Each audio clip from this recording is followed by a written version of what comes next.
माबायावबो दङ आरो गोजों गोजों दङ रसा ओमफ्राय बे माबानिया सिल जाजोब्बाय आरो हा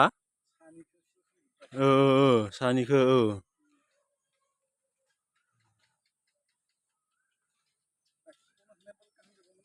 हा बुस्थुखौ बे माबायाव थानाया मोजां जासिगौमोन गाहायाव लानायबा गाहायाव हाननो हानाय जायगा जानांगौमोन थाइजौ दंफांखौ लाबायना आरो एसेबां असुबिदा जायगा थानाया गाखोनो गोनां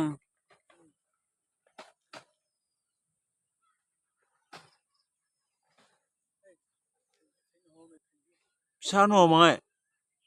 बियो बेराया माहाय फिसा न' बैनिख्रुइ फिसा बेरे